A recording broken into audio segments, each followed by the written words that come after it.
All right, from the studio in Fairfax City, we are very grateful that Peter Goalby accepted the invitation to my show. Peter, welcome to my humble podcast, my friend.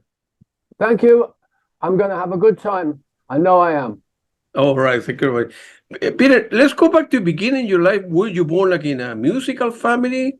How old were No, you when you perhaps began taking piano lesson, guitar lesson back in the day? no. My mother, she sang in the church. That's the only thing. No, I was always interested in music, even when I was 10 years old, 11 years old. My very first guitar was made of plastic, and it got a picture of Elvis Presley on the front. Wow, wow, good for you. And then, so any bands? Were you in any bands in high school when you were, I don't know, 16, 17 years old? Yeah. I started a band, or we started a band when we were in a youth club. I Yeah, think I would be about 12 or 13 years old, yeah. and we were terrible. Oh man, I mean, all the other people in the youth club would slam the door, say, just stop that noise, stop that noise. Um, but originally I wasn't the singer. I was the guitar player in the band. But the guy that was singing was rubbish, and so I said, "Well, I'll have a go." And then I was just, and that it came to me very very naturally. The reason why I found my voice was when I was at school, when we had the music lesson, the music teacher would sit at the piano, and there were three or four boys. I was one of the three or four, and we always used to see who could sing the loudest. And the music teacher loved that, and so he said, "Boys, come and stand around the piano." So in the music lesson, we would stand around the piano, and it started off as a joke, really, who could sing the loudest. And but the music teacher was very encouraging, and he said, "That's great. Let it go. Let it come out. Let it come out," because most people can sing, but they don't know that they can sing. I would suggest for anyone to walk down to a field where there's no people and shout, Yeah, and then that comes from your diaphragm, not from your throat. I mean, I'm talking now, and when we're talking from our throat, and when sure. you're singing loud, it's from your stomach, and so a lot of people don't have that experience. And when they do get the experience, you think, I've got a voice. I got you. No, understand. So eventually you finish high school, right? Any pressure from your family in terms of go to school, forget about music, making money in the music business, very difficult, become a doctor, become a lawyer, or you were free to choose when you were 17, 18 years old? I was I left school when I was 15 years old, and Wow. and I worked in a factory Yeah, and making ladders that you climb up and clean the windows with, yeah. making like an assembly line, and that was my incentive to sing. I thought, I don't want to be making ladders forever. And so when I was, I think I was 17 years old, and the band that I was with was called The System, System, The System. Yeah, And we were a cover band. We played all the hits of the day. So whoever was in the charts, we would play the song, like a hotel band, like in Holiday Inn. You get the house band. It was the sure, same, sure. that kind of thing. And when I was 17, we were asked to go and play in Hamburg in Germany on the famous Reeperbahn with all the sex clubs and and in fact, I was sick when I was because I was 17. Illegally, I wasn't allowed to sing, so we pretended that I was the road manager, that I wasn't the singer. So I see. when we handed in the passports to the police station, we said that I was just a helper. I carried the gear, and Gotcha. and that was a great training ground for me because we played 7 nights a week for 1 month, from 7 at night till 6 in the morning. There'd be 2 bands, and you'd play for an hour, and then the other band would play for an hour, and then you'd be back on, and we would do it like that. And if you do that 7 days a week, you either run away or you stay with it forever. And I stayed with it forever. Good for you, man. Good for you. Back in 73, right? Let's go back to the beginning. Like you were with Fable, right? And you work. Wow, that's going back a long way. Yeah. Yep. That's what you did 3 great albums, 73, and then Fable, and then See My Face, Motorbike, and so forth, right? Wow. What memory do you have from that? Pretty much everything. Pretty much everything. Fable was a great band. When I was actually I was asked to join Fable, and I said no. And my wife went crazy, and she said, "You're stupid. You've got to join the band. They're really good." And so in the end, I said yes. And it was Fable. The system went to Germany. I can't remember the year, but the year later, when I joined Fable went to Hamburg as well, playing 7 nights a week and 6 hours a night. And Fable was a fantastic band. Every person in the band could sing. Drummer could sing, bass player, keyboard player, guitar player, me.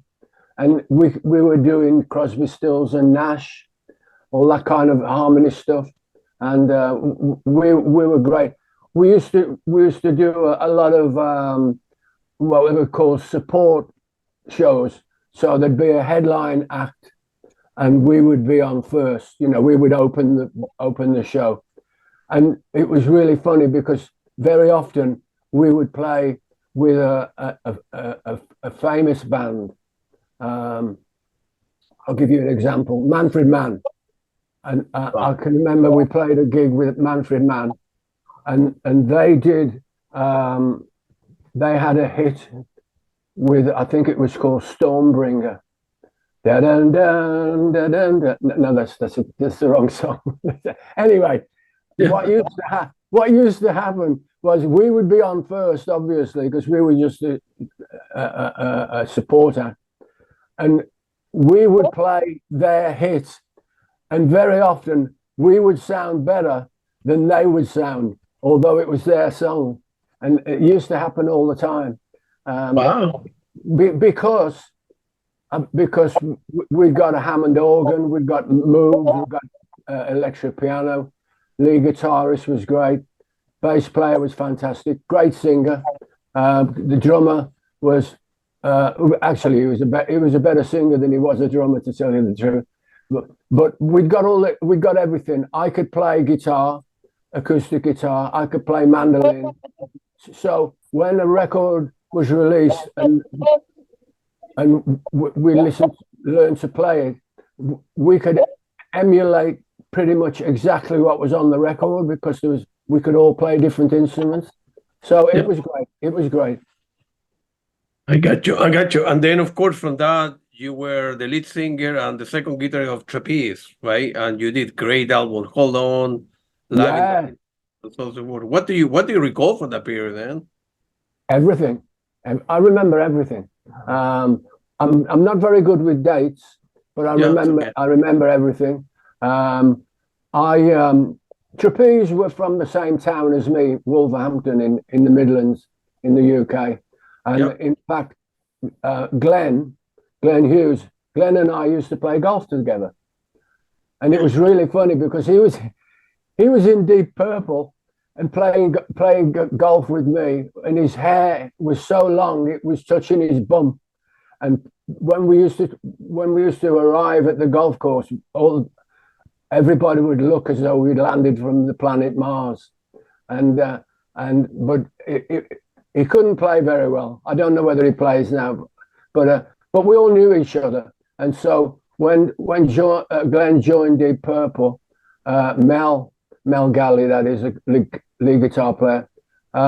Mel took over with the singing, and Mel was a very good singer, but the problem was he would sing for one night and his voice would go.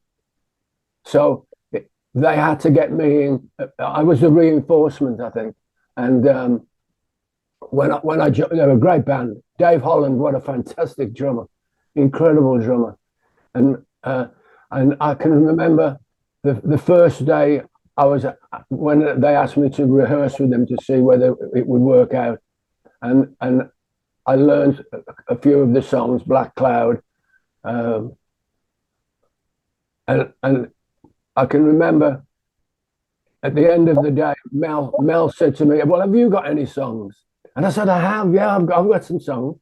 And I said, "There's this one," and it was a song called "Living on Love." And they learned to play it on that day, and it sounded incredible, absolutely incredible. And then Mel said, "Have you got any more songs?" I said, "Yeah, I've got a song called When You Get to Heaven," and we learned that song.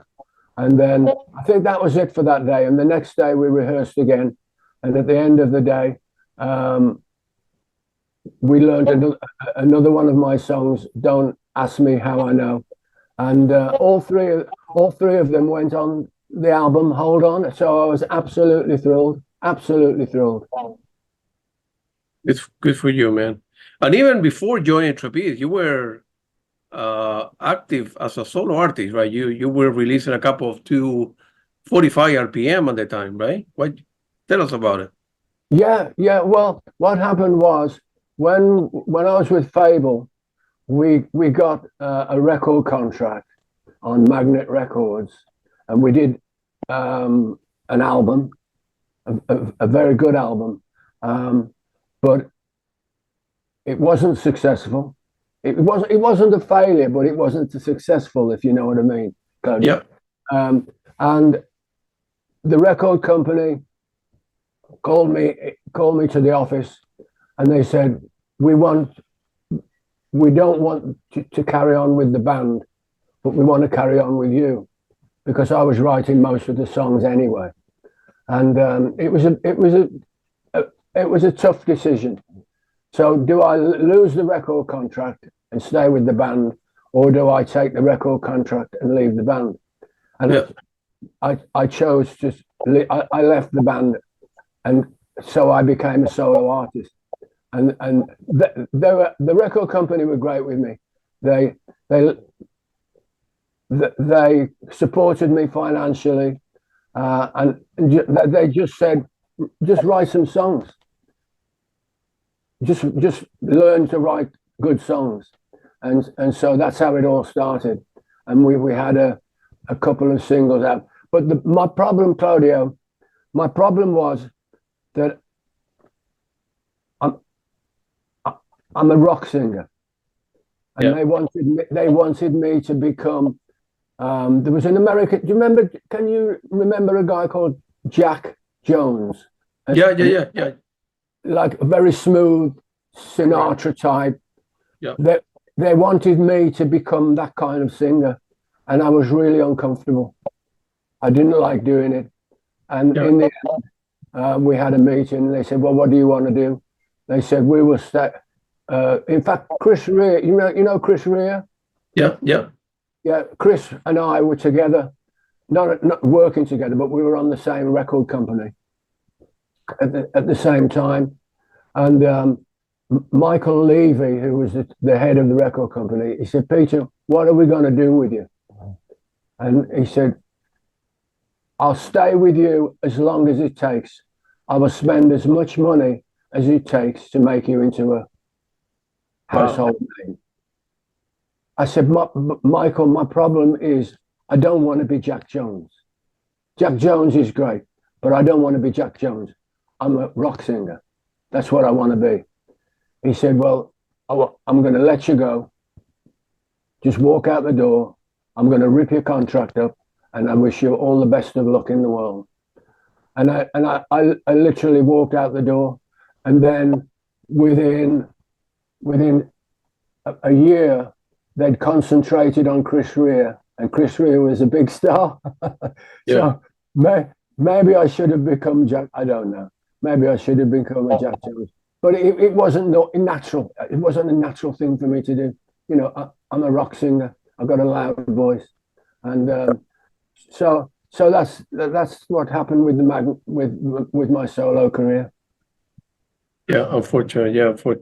I know after leaving the band, you end up recording a number of solo songs. However, there were many left unreleased until now, right? And so, for example, right, with the Easy with the Headache, right?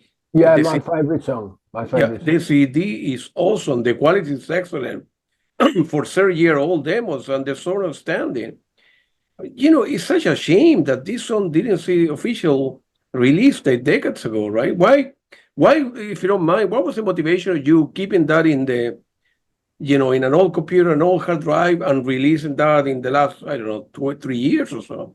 Because those are great stuff. Yeah, thank you.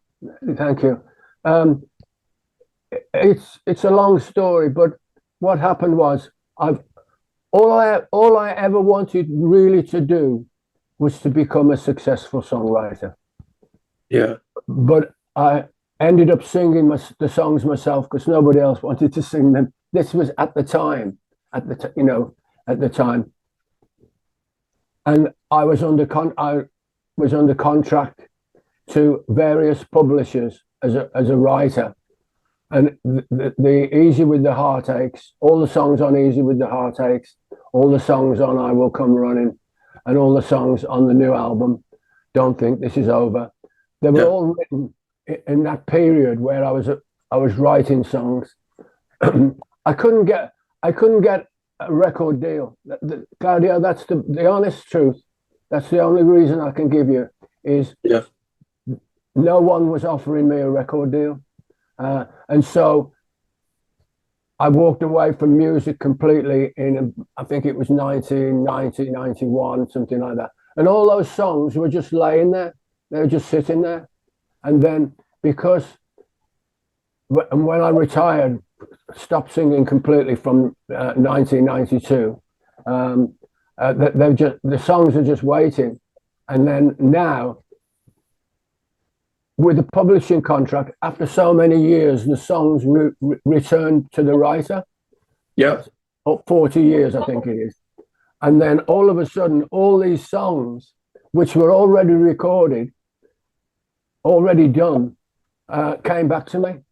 So I own the rights to the songs. And so, like you say, I listened to the songs, and I was approached by my manager or management company. Do I want to put it? Well, basically, do I want a record deal? Well, it's 30 years too late, but yes, please. Yeah. That's how it all came about.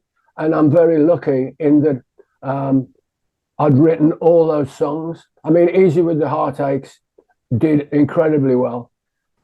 I Will Come Running did incredibly well.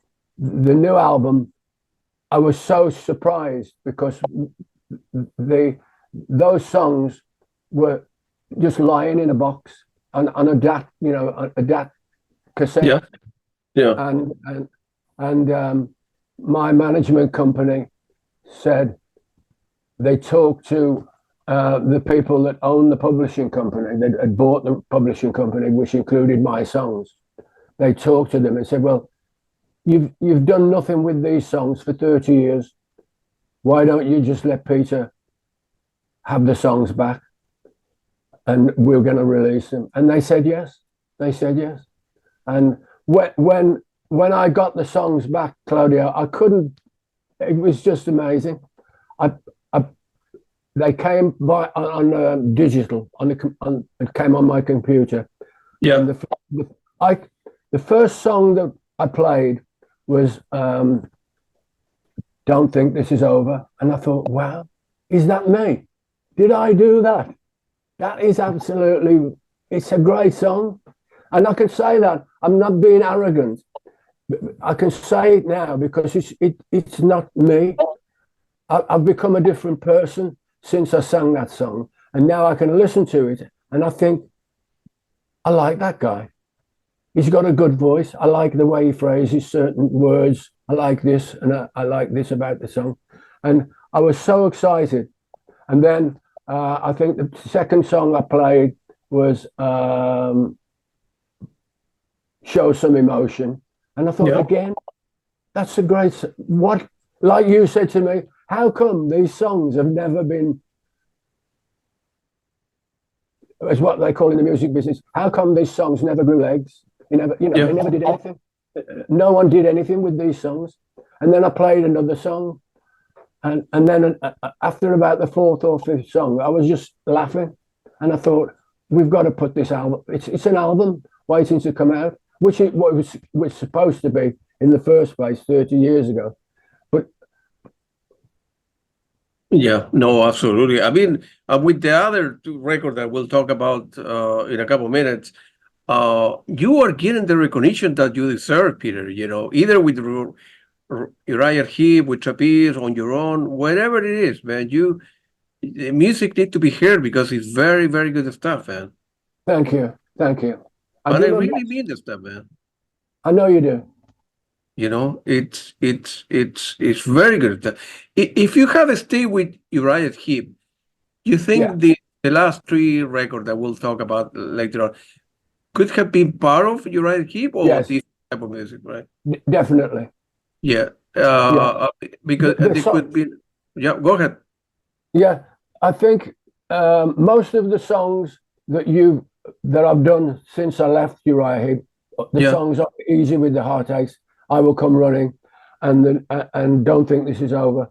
Yeah. A lot of those songs would have been the next Heep album. The only difference would be they would be played heavier. Correct. Yeah.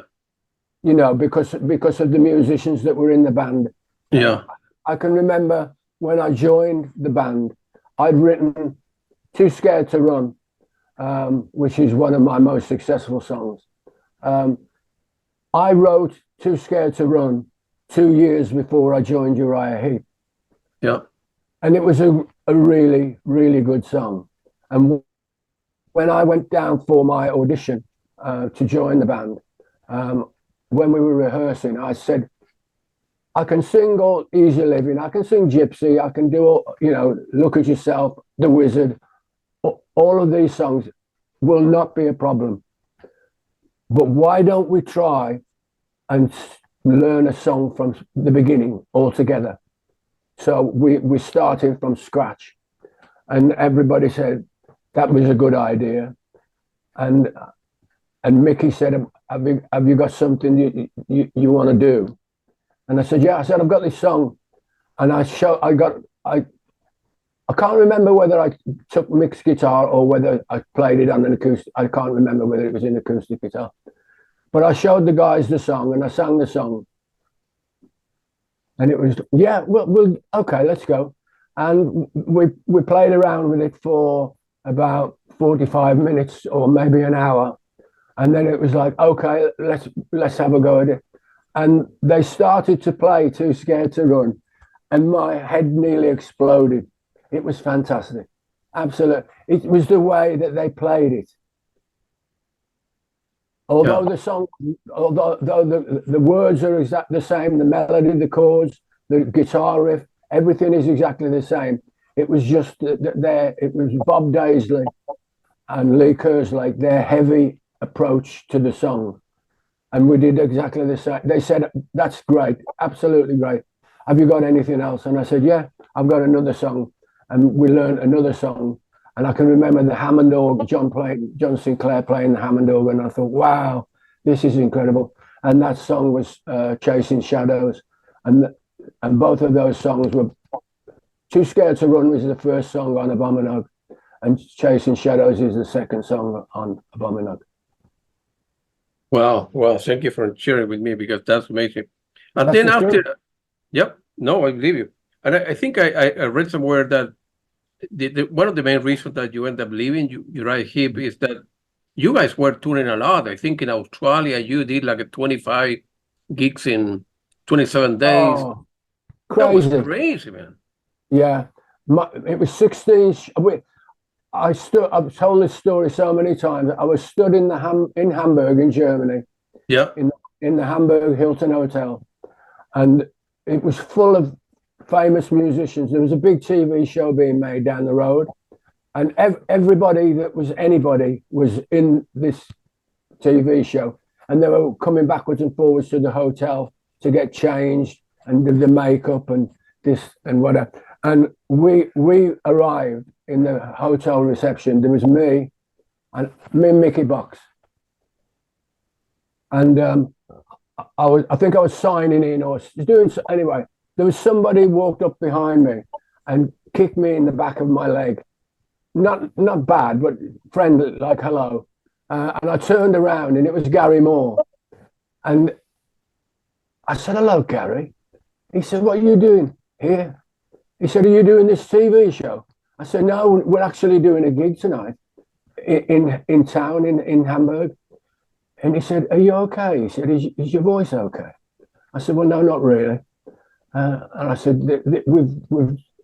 we've done 15 shows. In fact, tonight will be 16th show in 16 days. And he said, he looked at me, he put his hand on my shoulder, Claudio. He said, you know what, Peter? You need to sack your manager, fire the manager.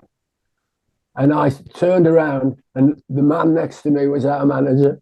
And I said, Gary, meet Harry, my manager. And it was just so funny.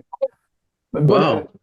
We once did 23 countries in 30 days. 30 days, we played 23 countries. That's crazy, man. Mad. Absolutely mad. I mean, Uriah Heep was very popular, man. I mean, everybody. That was the problem. We were too popular. We were too popular. When we go out for a tour, they just add more dates, more dates, more dates, more dates. Well, you know that day when we're going to have a rest. Well, we put another show in that day, and you know the next week when we're supposed to have a rest day. Well, we were offered a lot of money to go and play on that day as well, and that was the problem. That was the problem. We were too popular. Yeah. Was the money okay? Were you able to save some of the money? I mean, for later on? Well, it was, but I know how much Mick earns today, and it's a lot more. And in fact, I was telling someone yesterday, I said, you know how much money my old band get per gig? I'm not going to tell you, but it's a lot of money. A lot of money. But we were grossing a lot of money. Yeah. But there was 15 people. There was 5 people in the band. And there were 10 road crew, lighting crew, PA crew, stage manager. And every day, and that was part of the problem. Every day that we didn't play, we had to put 15 people in a hotel and feed them and give them some money to live.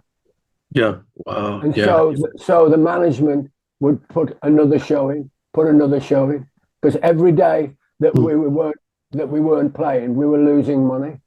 I mean, I can remember we did like a mini tour of the UK. Yeah. We did eight shows starting in Glasgow. I think it was Glasgow Apollo, and then Newcastle, City Hall, Manchester, Birmingham, and then we finished. I think we finished it at Hammersmith Odeon. Altogether, there were 8 shows, and we were earning a lot of money per night. Claudio, we lost money. We lost money. We made nothing. Are you serious?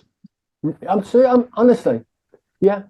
Because by the time we paid all the road crew and the lighting people and the trucking people, and then that again is what was it? It's not like that these days, because you look at the cost of a ticket for a show now. It's it's a lot of money. I mean, when we were in the mid-80s, a ticket to a rock show was probably only about £15 or £20. I mean, now it's £70, £80. Right. Yeah. So things have changed a lot. Whereas in the 80s, when you put an album out, you could make money because you sell a lot of albums and you get royalties. Yeah. Nowadays, it's the other way around. People don't make that much money out of the records. They make the money out of live shows. That's right. Yeah, that's the way it is. It's the other way around now. Yeah. You had mentioned that, you like you saying before, you love the music, right? You were writing, Yeah. you play, but you hated the music business, which is very correct nowadays. But every year, I mean, every time have been, it's a crazy business, it's a corrupted Oh, business. yeah. That is the truth. I love walking on that stage. I had an imaginary button on my right leg, and when I walked on the stage every night, I pressed that button on my leg, and I became Peter Goalby, the singer. Yeah. It's difficult to explain to you, but people that are listening will understand. If you're playing in a band, there's something magical about it. And I used to play, so we for 1 hour, 45 minutes or 2 hours, I loved it. I was in heaven, but I hated everything else. I absolutely hated the hotels, the traveling. I was terrible at flying. We fly everywhere, and I'd be gripping the arms on the seat, and I think I filled 2 passports in 3 years with different country stamps. Yeah. Wow. But I was still frightened. I hated flying. Yeah. My God, man. My God, man. My understanding is you wrote a couple of songs with Tina Turner as well, right? I didn't write them with Tina Turner. I wrote them for Tina Turner. You wrote the 4. Okay. Got it. Yeah. I mean, I don't even know whether she ever got to even hear them, but I was asked to write some. I did. If you imagine the song "Easy with the Heartaches," just picture. You can picture Tina Turner singing that song. Absolutely, yeah, absolutely. There's a lot of people that could play your music. It's unbelievable that, last night I was listening to your latest 3 CDs, right? And they are very, very good, man. Thank you. I'm surprised that other bands or, I don't want to mention the name, that could release your song and pay you music, right? Because they are very, very good, man. Yeah, Claudio. The reason why is because they've been locked. The songs have been locked away. Yeah. No one was actively saying, "I've got this song which was written by Peter Goalby. You should listen to it. You should record it." Nobody was actively doing anything. They were just lying there dead. Yeah. And I honestly think, especially with the latest album, the new album, I've got my fingers crossed. You can't see me, but I've just crossed my fingers on both hands. Yeah. I truly believe that someone somewhere will record at least 1 or 2 of those songs, and they must record the songs because the 3rd song on the album, "The Sound of a Nation." I mean, if you listen to the Sound of a Nation and you listen to the words, where did that come from? That could have been written last week, with all the trouble in the world. Absolutely, all the bad things that are going on, and the lyrics to "The Sound of a Nation." That song was written 30 something years ago, and yet it sounds as though it was written this year. That's right. Yeah, absolutely. And I'm glad, on the other hand, I'm glad that the tape was stored in such a way that the condition them were damaged over time, and so Yeah, I mean, we have spent quite a bit of time in the studio with the songs. yeah, yeah, I haven't touched the vocals, nothing, which is a good thing. So I didn't have to do anything. But I've got Mick Box playing on. Well, Mickey's on the Sound of a Nation. He's playing the guitar solo, and John Sinclair is playing on the last track on the album, which is "I Don't Want to Fight." So, and we've got Paul Hudson on there. We've got Eddie Morton, who played on the last two solo albums, and I've got a young guy called Pete Kent. He's playing guitars on "I Don't Want to Fight." So we did make them. We tried to bring them more up to date. We put a lot more guitars on. I mean, this album has got a lot more guitars, whereas Easy with the Heartaches and I Will Come Running, those two albums, there's a lot of keyboards. Yeah. New album, there's a lot more guitars. I wanted to do that because I think people want that from me, because at the end of the day, I'm a rock singer. Yeah, absolutely. No, I agree. With respect, a couple of questions. With Uriah Heep, any particular album that you like better or you were more comfortable with? Like, I don't know, Head First or Equator or a Abominog? Any one in particular that you... I loved Abominog. I absolutely love, and I am so proud.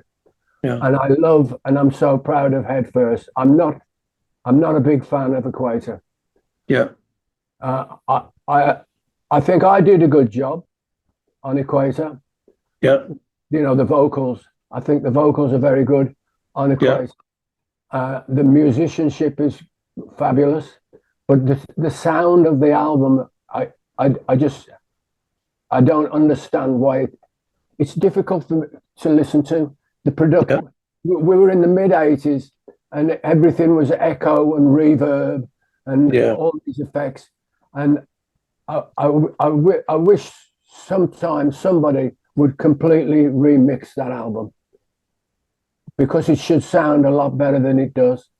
The actual sound of the album, I'm not happy with. Yeah. But the first two, I absolutely spot on. And a lot of the credit there belongs to Ashley Howe. Yeah. Ashley produced both of those albums, and I don't, to this day, I don't understand why we didn't use Ashley on Equator. I don't know what the situation was. I'm just writing songs and singing the songs and getting on aeroplanes and being frightened. I had no involvement with choosing a different producer. I don't know why we used a different producer. Why would you choose a different producer when you've done two very successful albums? If it was me, I would make sure we use the same producer. Yeah. I mean, I wish somebody famous, like, I don't know, like Steven Wilson, that liked to, go into all records, all recorded, and remix them, and then or rearrange and so forth. And he's very good at what he does. I mean, hopefully somebody will take it waiter. I don't know. I mean, I don't know if. Yeah, my wish would be Ashley. Yeah. If Ashley lives in America now. He's very successful. Ashley is very much involved with film music now. I'm still in contact with him. And he's got 15 Grammys. 15. Yeah, I know. Yeah. Hopefully I will interview Ashley. I will ask the question about Equator. I tell you what. Yeah. I tell you what. He's got some incredible stories. Oh, yeah. He's got some incredible stories. Can I tell you an Ashley Howe story? Go ahead, of course. This is not about me, it's about Ashley. Ashley told me a story. He said he was producing, you remember Demis Roussos? Mm-hmm. Big Greek singer. Yeah, of course, yeah. Yeah. Well, he was doing a record with Demis Roussos, and he was in Los Angeles, and they said, "What studio do you want to work in?" And he said, he named the studio. He said, "I've worked there before." He said, "I know the desk. I know my way around the studio." Anyway, Ashley turned up at the studio, and he walked in, and he said there were that many people, not groupies, but hangers-on, you know, people that were just hanging around. And he said, "I walked into the control room." He said, and the first thing I noticed, the desk was changed. They changed the desk, and he said, "Oh no." He said, "I'd never seen the desk before in my life." But anyway, he walked in, he sat down at the desk, and he started trying to get a bass drum sound. And he said there were that many people in the control room. He couldn't hear what was going on. And he said, so I said, "Can I just say that anyone that's not involved with the recording of this record, can you please leave the room, please? I'm very sorry. We're trying to make a record." And he said, I was that nervous. He said, I wouldn't turn around. He said, and there were two guys stood behind me. And the one guy had a high-pitched voice, and he said, "Great bass drum sound, man." And he said, it wasn't a great bass drum sound. He said, so I ignored him. And he said, I realized that these two guys were still stood behind me in the studio. And he said, I turned around. Now, bear in mind, he just told everybody to leave the room. And it was Michael Jackson and Quincy Jones. My God, yeah. Of course they would have lived. Yeah. And, you know, he said that Michael put his hand on Ashley's shoulder, and he said, "We're in Studio 4. When you get a break, come down and hang out with us." And he did. He said, he walked down the corridor to the studio, and there was a piece of paper on the door, and it said, "Please leave your egos outside." And he said, I knocked the door, and I walked in, and he said that Michael Jackson was so friendly. It was absolutely fantastic. Yeah. You should interview him. He's got incredible stories. Anyway. Yeah, I would try to get a hold of me. Yeah. Also, another question: what was the story of the interaction with Rainbow? I think one day you got a call from Richie Blackmore. Yeah. It's on YouTube. You know, all these years later, no one had asked me what happened. You know, no one ever asked me to interview me. Maybe they thought I was upset, which I was. I was heartbroken. But I'll tell you very quickly what happened. I was with Trapeze at the time, and it was the day before New Year's Eve, and my phone rang, and the voice on the other end said, "Hello, is that Pete?" And I said, "Yeah." He said, "Pete, this is Richie Blackmore." And I said the F word. I thought it was, I didn't believe him. I said, no. Who's calling? He said, "Peter, it's Richie Blackmore." And then he said, I got your name and your phone, sorry, not my name. I've got your phone number from, and I can't remember who he said, but the person that he said he got my phone number from, I realized it was Richie Blackmore. Wow. And he said, I want to talk to you. And I said, yeah. He said, "How would you like to join my band, Rainbow?" And I nearly fell off the chair. And I said, yeah. He said, "Would you be interested?" I said, "Very much so, yeah." And he said, "Have you got anything that you can play to me?" He said, "I've heard so many great things about you. So many people are talking about you and what a great vocalist you are."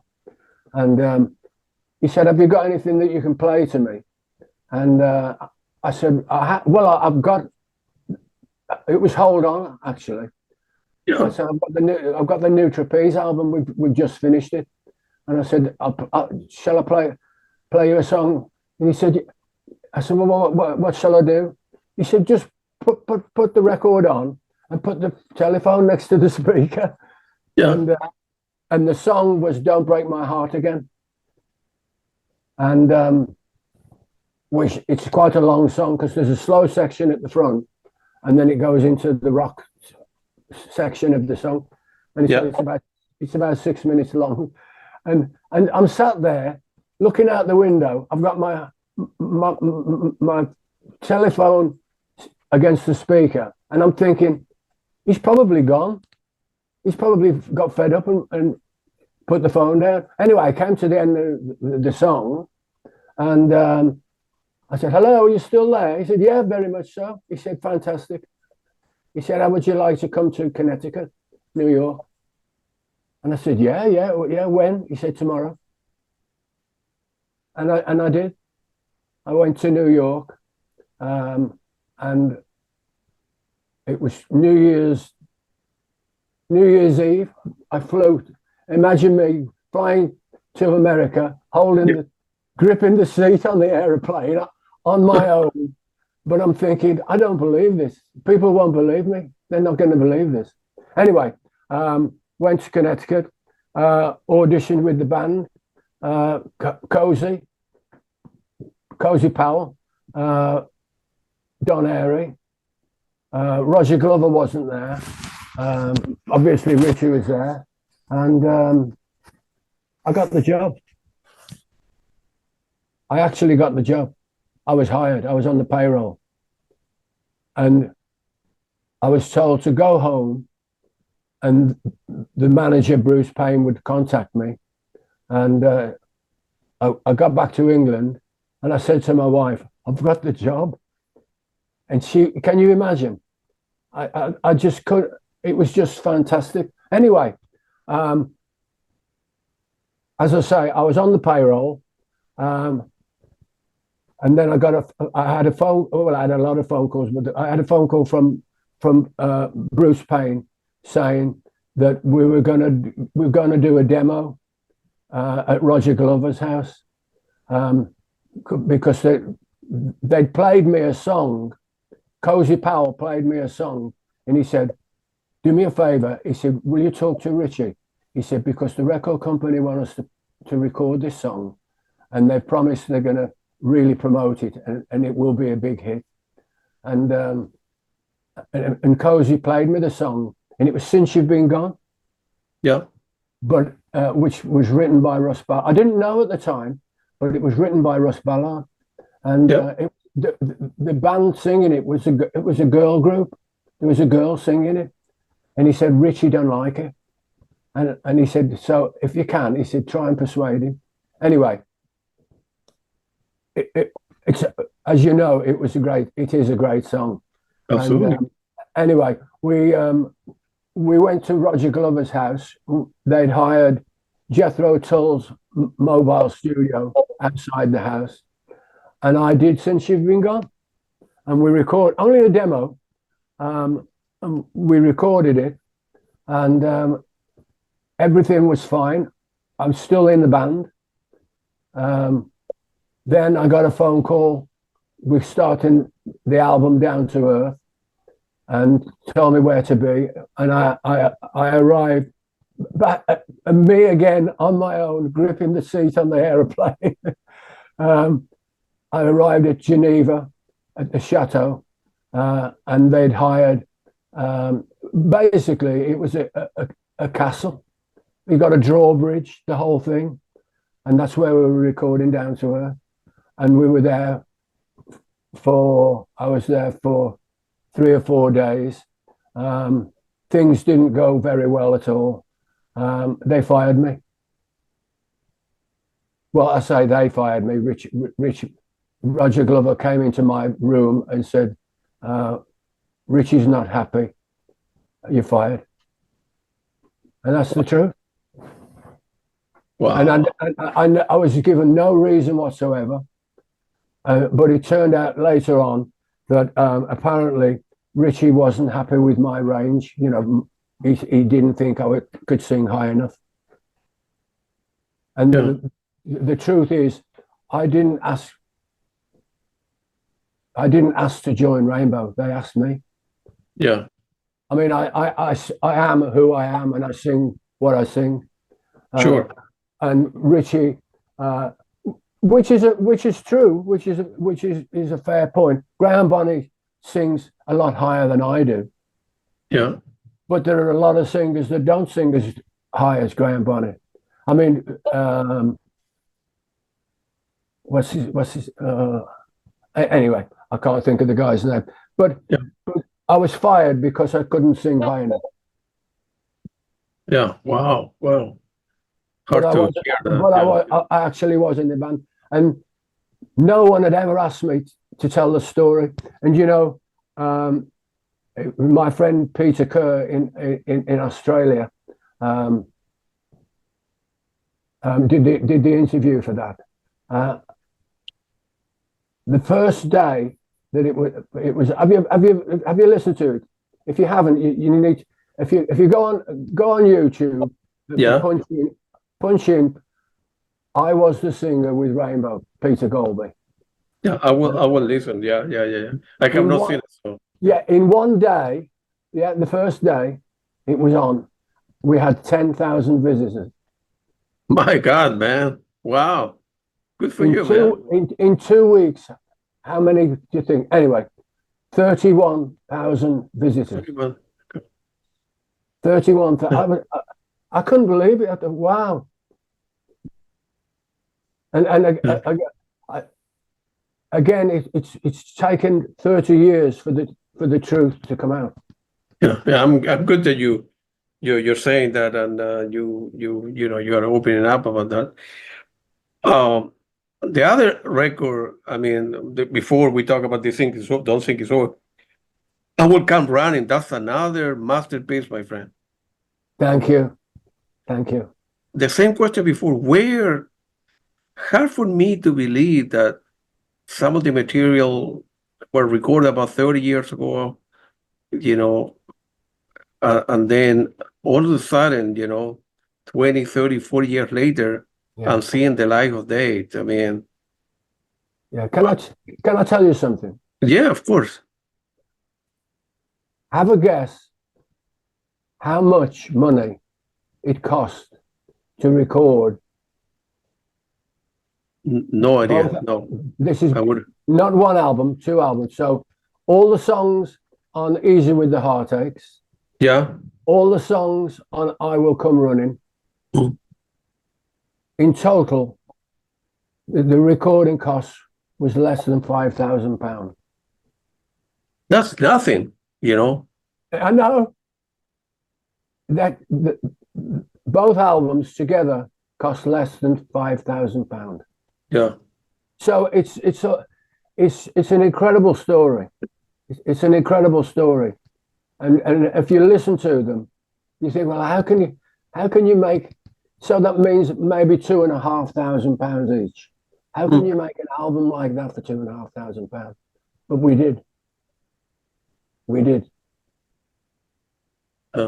Wow, because there's another great album, and of course your latest one, Don't Think This Is Over, it's still a masterpiece. Thank you. I'm happy that they're seeing the light of day nowadays, 40 years later or whatever, and that were stored properly, and you dusted off, so to speak, and you kept them to begin with, right? So, and because otherwise, you could have been forgotten, but I'm quite sure that you haven't, because there's 3 latest CD that you put out are unbelievable. Thank you. I mean, I'm quite sure Don't Think It's Over that, came out, I think it's December 5th, or a couple of weeks ago. So what is coming up for you, Peter? What would you like to do? I mean, is any band I just or like any to record label or anybody have approached you? And No, I'm finished now. I'm retired. really? Yeah.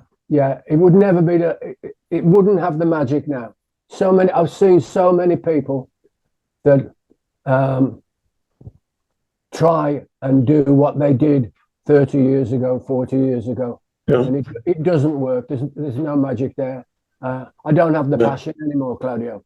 When I walked away forever. And I said, there must be something more to life than just music. And you know what? I found that there is. there's a lot of stuff other than music. Yeah. And I'm really happy. I'm very proud. All I want to do is to listen to people like you tell me how good that is, and that makes me very happy. That's all I want to.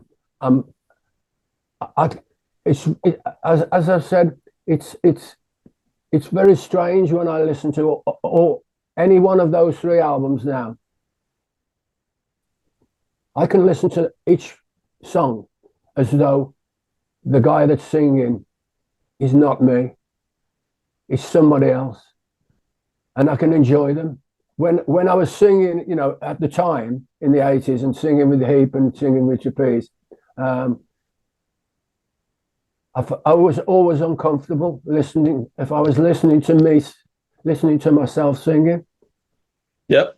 But now it's as though it's somebody else singing, and I listen to it, and I go on YouTube, and what is absolutely fantastic is some of the comments that people put on there, and you think how wonderful.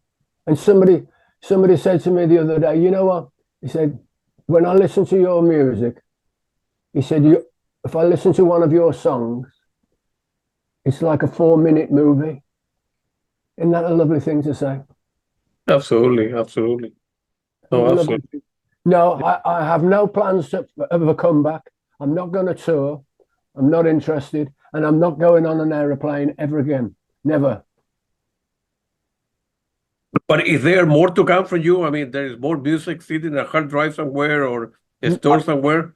Well, I didn't know that the latest album exists. You know, I'd completely forgotten it. So yeah. My answer is not that I know of. Not that I know of. Somebody might come knocking on the door one day and say, "I've got a tape belonging to you," because I did write a lot of songs. Yeah. In the I call it in the zone. You know, ZONE. There was a period in my life where I was what I call in the zone as a writer, and everything became clear, and everything, it was like I would walk through a door, or like someone had led me through a door and said, like, you are now a real songwriter. And I think I've done, I think this is my 10th album that I've been on. So although I stopped a long time ago, 10 albums is still quite a lot. Absolutely, yeah. Yeah, absolutely, man. No, I mean, your life in many ways is like a miracle, man. That was, or a gift that was, unravel with the latest music again. That I'm glad you have the recording, because people, you are getting the recognition that you deserve, my friend. Exactly. Thank you. It's all coming. Yeah. It's all coming back to me now. Yeah. And so, although I walked away from the music business very unhappy, very unhappy. Now, I'm getting the reward and the recognition that I really wanted at the time. Sure. I walked away. I was very disappointed in the whole music business. I tried everything that I could, and somebody said to me doing an interview the other day, and the guy said, "How come you write such wonderful choruses?" I don't know. The only thing I can think is I started off in a cover band, and I started off playing 7 nights a week. Yeah. In a dirty club in Hamburg, and that was a training ground. And I think that nowadays it all happens too quickly for people. They don't have the experience, the training, and they're suddenly playing in a stadium. When I started, as all the bands did, we were playing in clubs and pubs and you know, all over all over the country, all over Europe. It's not like that today. Yeah. I was used to. Let me just have a drink of tea. Just hang on. I was used to singing good songs, you know, cover songs from other people, and I learned the emotion. That's the only thing that I can say. The emotion that I felt when I was singing other people's songs. I try to get that emotion into when I'm writing a song for me, and I write a song in the traditional way, whereas there's an introduction, there's a verse, there's a story, the words make sense, then there's a bridge, then I go build up like an aeroplane taking off, and then it hits the chorus, and that's how I write a song. I can't do it any other way than the way that I know. And I'm very lucky in that I've got a lot of melody. Well, I not so much now, but I obviously had a lot of melody in my head because I'd sung so many songs before I started writing my own songs. Yeah. Man, what incredible story, Peter, man. I'm glad that we talk and that you open up about, you know, the music business and your background and your music and the struggle. And hopefully Yeah. one day I go to London often, so hopefully one day we can get together for a cup of coffee, a cup of tea or something, because I would like to meet you one day, man. You Or a have glass had of an wine. incredible story, man. Thank you. Thank you. And good luck to you, my friend, man. It was very nice talking to you, and unbelievable Thank you. story, man. Thank you. Go ahead. I'm a very, very happy man. Thank you. Yeah. Really, I do. I've been doing a lot of interviews, and I can tell when somebody is really interested, and I can tell when somebody is not so interested. And I Yeah. know you've got a beautiful. I'm looking at the picture of you. You've got a beautiful face. You know, you've got a beautiful soul. I can tell that. Thank you very much, man. Thank you very much. As I said before, music has given me so much satisfaction in my life. I don't play any instrument. I don't know how to read music, but I have a lot of music. I go to a lot of shows, and music it's a beautiful thing. And Yes, it is. Yes, it we is. live in crazy time nowadays with one country going against another, and that and that, Yeah. and music is a beautiful thing in the world, you know. So Yes. I'm In glad fact, that you have written the song that you have, and you sung them the way you did. So. thank you so much. Thank you. And hopefully one day we'll get a cup of coffee or Or a cup of tea or something one day. a glass of wine. Or that glass of wine will be good, man. Yeah. We'll stay in Okay. touch, Peter. Yeah. You have a great Christmas. You too. Thank you. The same to you, my friend. Take it easy, man. Yeah. Bye bye. Bye-bye, Peter. Thanks again.